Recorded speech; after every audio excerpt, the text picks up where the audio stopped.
Well, how y'all are this afternoon? This is your buddy George Jones over here at the Bergen Gun Range with my next installment on, hey, let's shoot a brand new gun.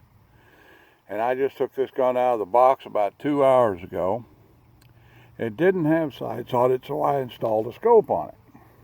And I videoed that, and you'll be able to see the scope installation at the end of this video.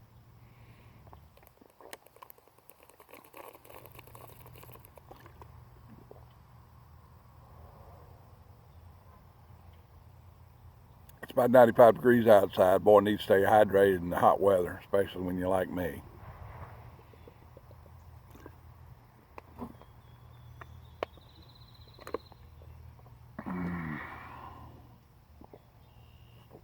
All right, let's get on with it. This is the, let's see what the information on it says. This is the Escort 22 long rifle. It says Escort 22 long rifle dash 18-inch 20 caliber 22 long rifle on the barrel on that side. And then on this side it says TE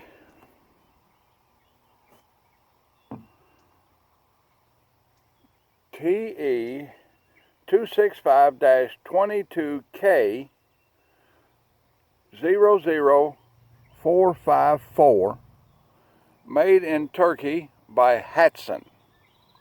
This is the new Escort 22 from them. Now, it has kind of a CZ-esque appearance to it, and it has some interesting features on it. It comes with, it's bolt action of course, with a 10-round magazine. Then it has an accessory 10-round magazine that comes with it, and the accessory magazine goes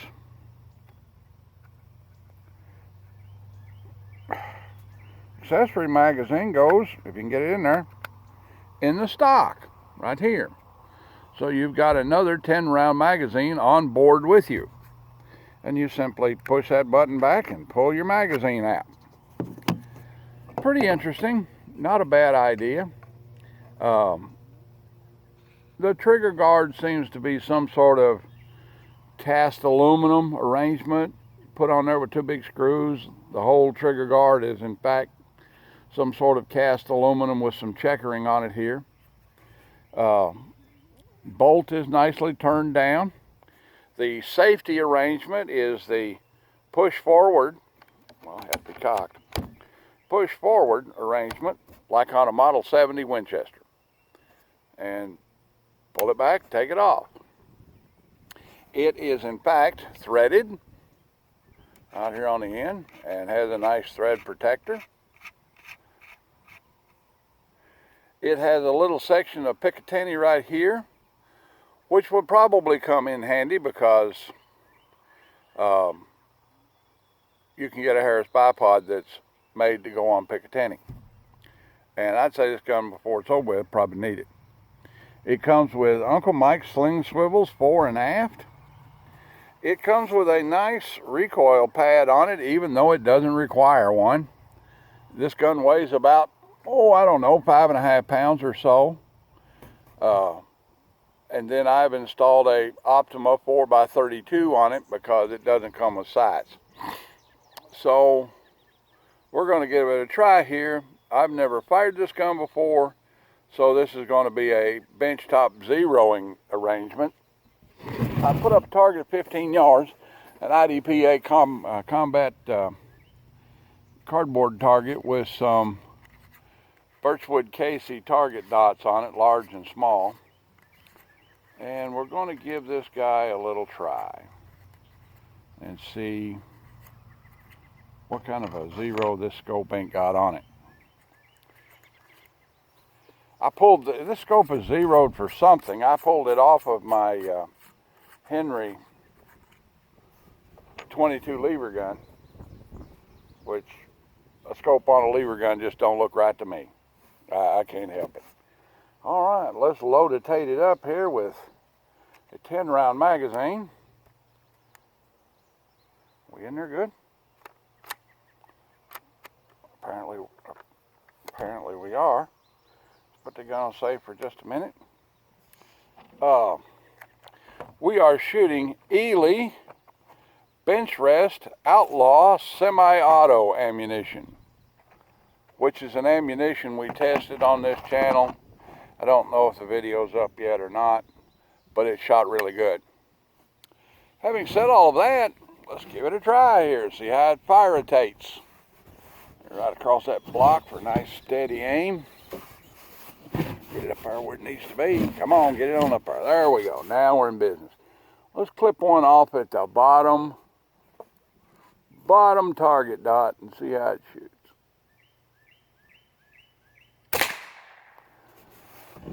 And it is high and to the left. So we'll want to go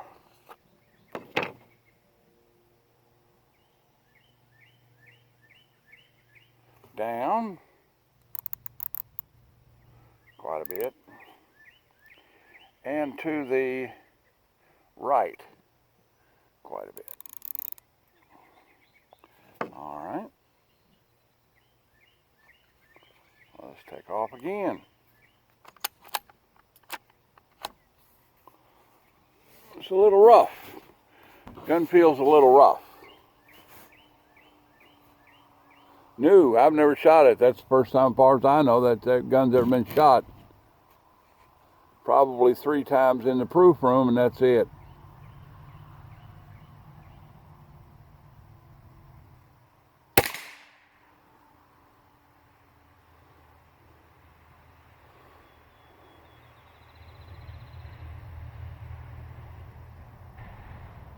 Yep, not bad.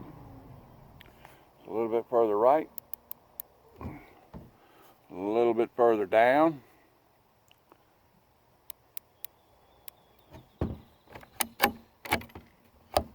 Fire for effect.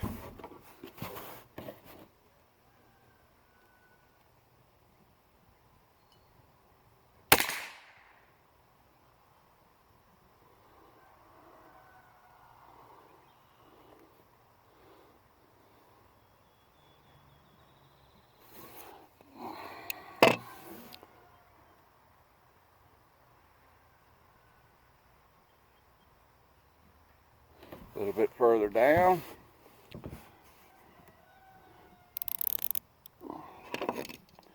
Safety glasses back on.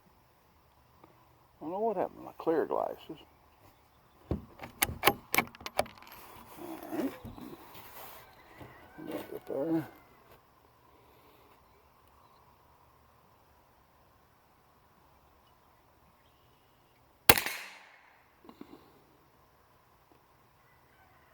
Oh, that's no good. That goes the right way. Up.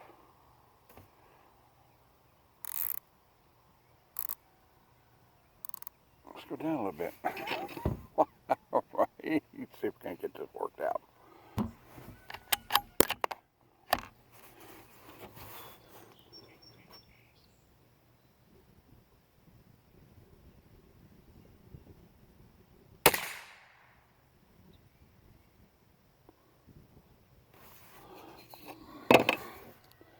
Get my binoculars.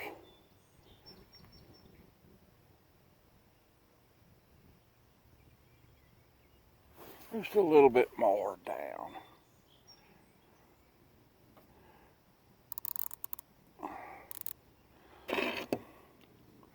You know, it's supposed to be 1 click on a scope is supposed to be 1 inch of movement on a target at 100 yards. But on these economy price scopes, I think the clicks just represent the knob doesn't turn on its own. You know, I think that's the way it works.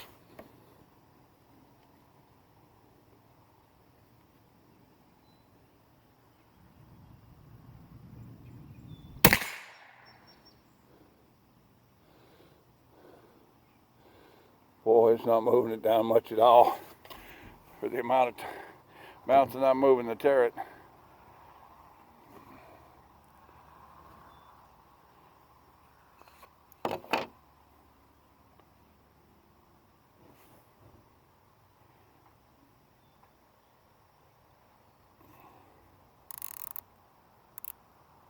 I think it hit bottom. That's in. Maybe out of adjustment.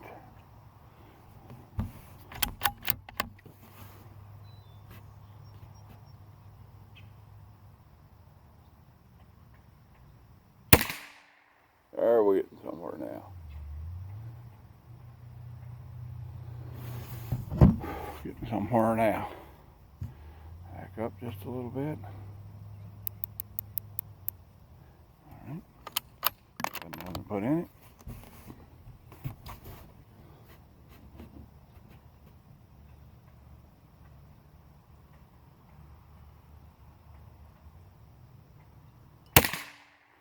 All right. New target dot.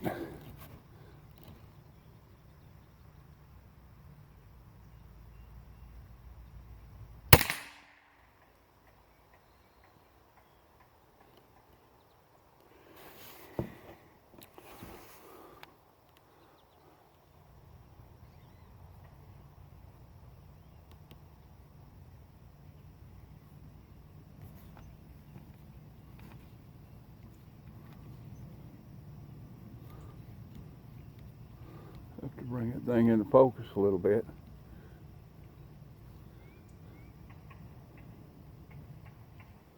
A little fuzzy down there.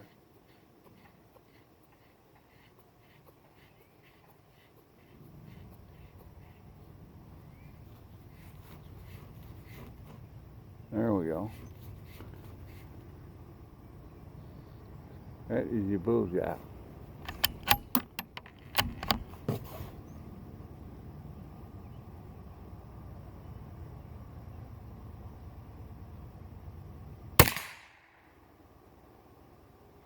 Take the flyer off the side a little bit. Magazine out there. There's nothing to go in there.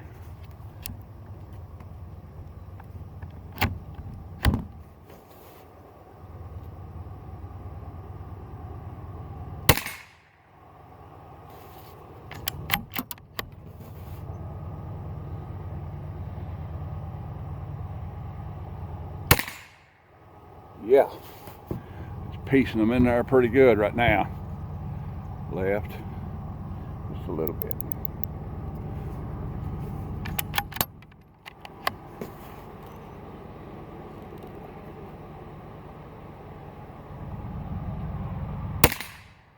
Oh yeah. Oh yeah.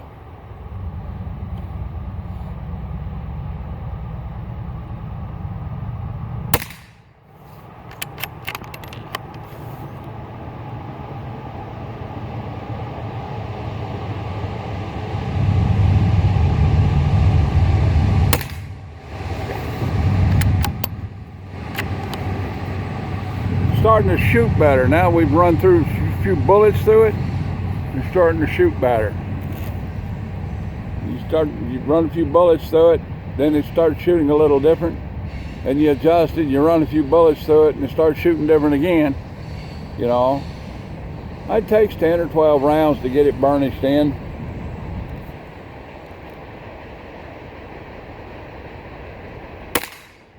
Yeah, punching the middle out of it now.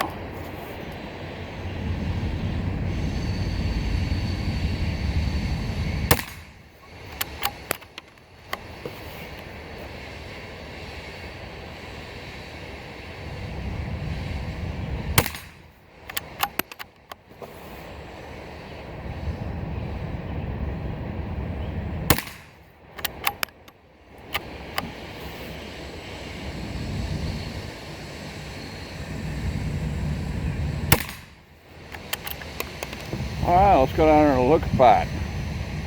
See what it tastes like after 20 rounds. There's my bottle of water. Another drink.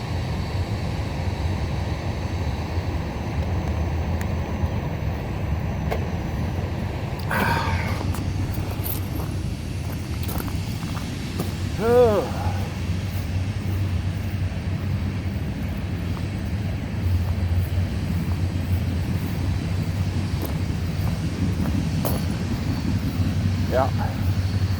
And this was my final 0. That's about 10 rounds right there in that hole. So this guy shoots pretty good, you know. Once you got the old 0 in it, it's shooting pretty good. Yes, sir.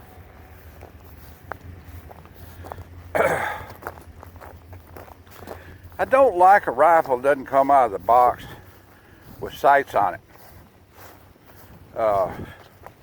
That's a real problem to me. But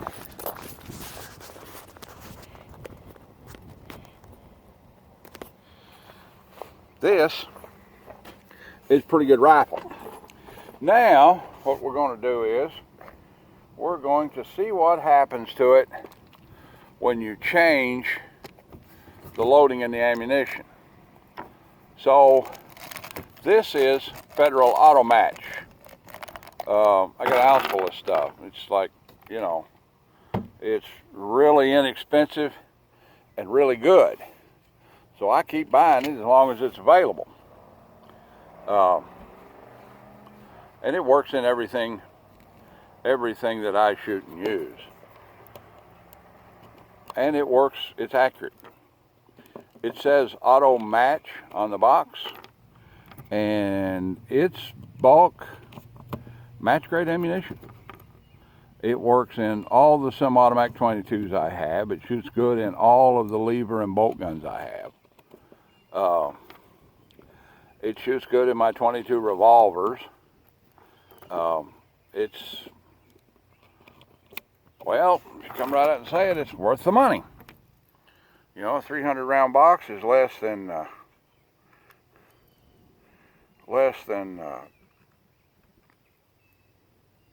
200 dimes, and it's worth the money.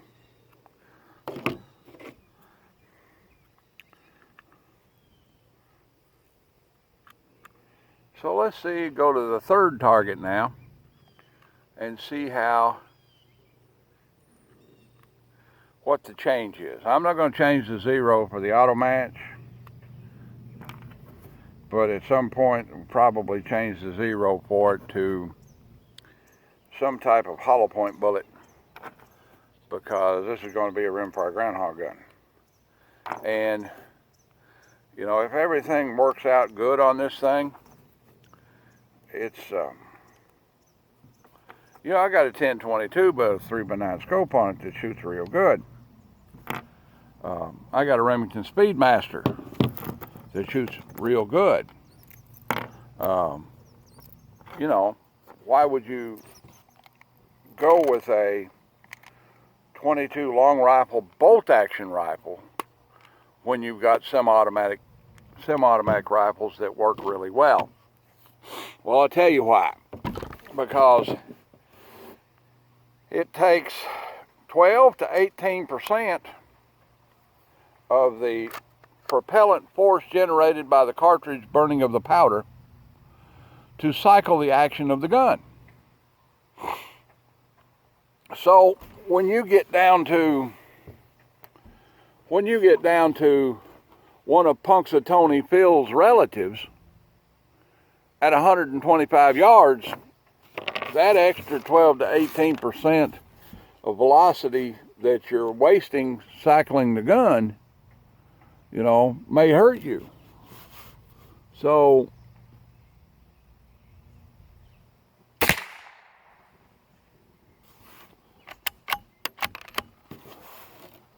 you know, you might want to have a gun that saves that energy and uses it toward bullet propulsion.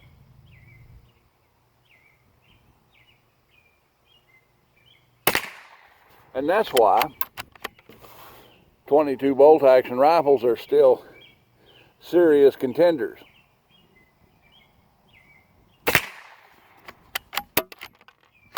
It's got a real good trigger in it too. It didn't the first time I shot it.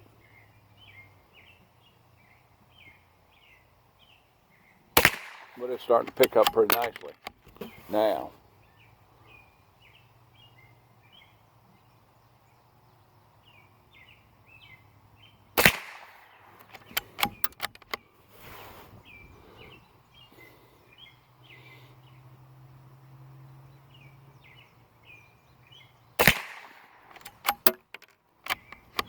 Got a couple of flyers low, but it's starting to come into the bullseye.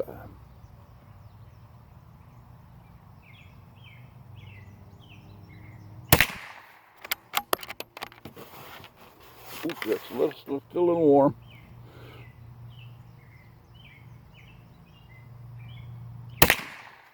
It's come into the bullseye, and I haven't changed my hold. Okay, I'm still holding on the bull, and it was shooting low a minute ago, and now it's shooting okay.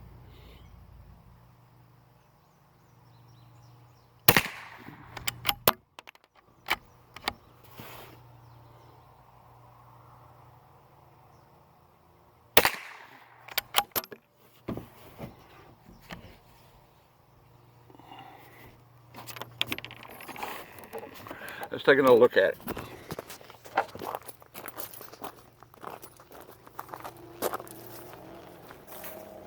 I didn't change my hold. I held right on the black dot the whole time. That's 10. So 1, 2, 3, 4, 5, 6, and the rest of them are in there. You know. So, you know, like this target, this is 20.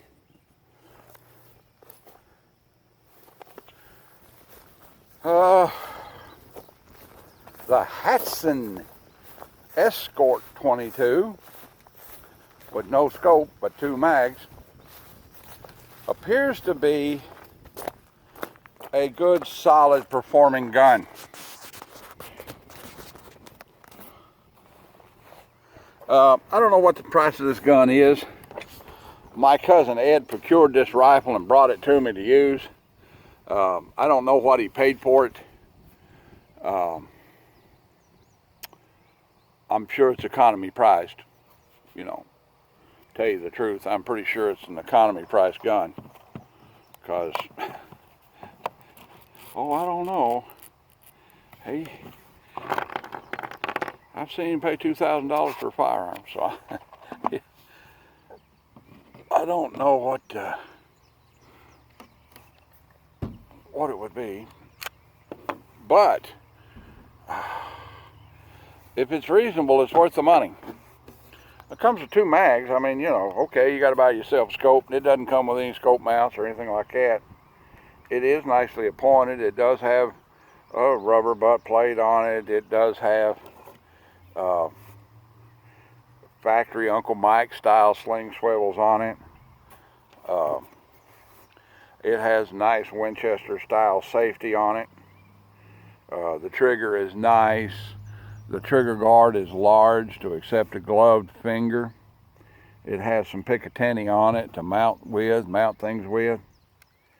Probably what you would want on this gun would be a bipod, because a 22 long rifle groundhog killing gun this is. An excellent tack driving squirrel gun this is. The bolt's a little stiff and clumsy, but the bolt's a little stiff and kind of clumsy feeling, but overall, let's try some steel chickens at 25 yards, and then we'll find us something else to do. These are these little steel chickens that are about that tall at 25.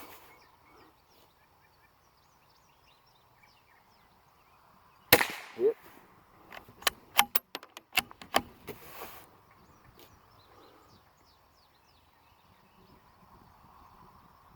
Hit. Oh, this is a good rifle. This is a good shooting rifle right here. Hit. What it is it knocks it up on the bar like this, and then when you get all 4 of them up on the bar, you hit the top lollipop and it knocks them all back down. And that's just about where we're at.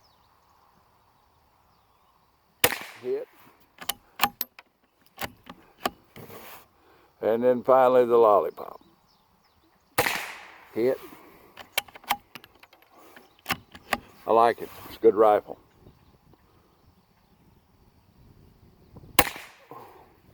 All right. 50 yards on the backstop, there's a poke plant. Now we're getting carried away now. Hit a piece, no, knocked a piece off of it.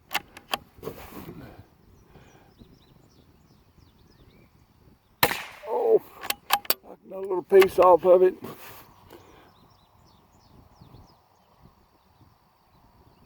Oh, timber! Yep. It's a good gun. A good rifle. Shoots nice.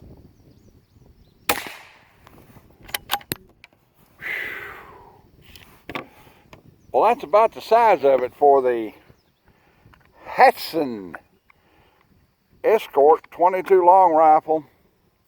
I don't know what you call it. I guess it's a plinkster target rifle. It could be a target rifle. It's made very well. I think a guy would do pretty good with this gun on indoor paper, just to tell you the truth. It's very nicely appointed and very nicely made. The stock is rigid. A lot of polymer stock guns you see just aren't very rigid at all, but this one is. It's good ergonomics. It's a good rifle. This guy's a good rifle. Like I said, I don't know what it costs, and I'm not allowed to say the price of a gun on YouTube anymore, but I'll say that, you know, if this thing is under 3 fingers, it's probably worth the money, even though you got to buy yourself a scope put on it. It shoots nice. It's a good handling, good feeling gun. You can put your little suppressor on the end of it and dispatch things around the house with it pretty good. I don't really have a need for a suppressor. You know, I'm not doing assassinations. You know, I shoot groundhogs and coyotes and things like that. And, you know, it's kind of nice. I know a guy's got a suppressor on a 1022, and well, I squirrel hunt with him in the fall. And if there's 2 or 3 around, one over here, one up there, and one over here, you can shoot that guy and knock him out of the tree without alarming those 2. And it's legal to hunt with a suppressor in the Commonwealth. So, you know, is it an advantage to him? Yeah. I'm not out to murder them all. I just like to get me a couple. Tell you the truth, it's more important to me to spend the day afield than it is to actually get any game. Just tell you the truth. I like it. You know, it makes you feel good when you get one, but, you know, when you come home with an empty hunting coat, you still spend a day afield, buddy. And that's good. All right, then. Like, share, commentate, and subscribe. Leave me an old $1 in Patreon buck if you want to, and if you don't, well, I'll keep right on making content for you. Join the NRA now. We need them. You know, you may not like them, and I've had a lot of people make negative comments about them and so forth, but to tell you the truth, they're the only ones with a strong lobby, and they're the only ones with a pack of sue-crazy lawyers that'll take these idiots to court, or at least slow them down a little bit.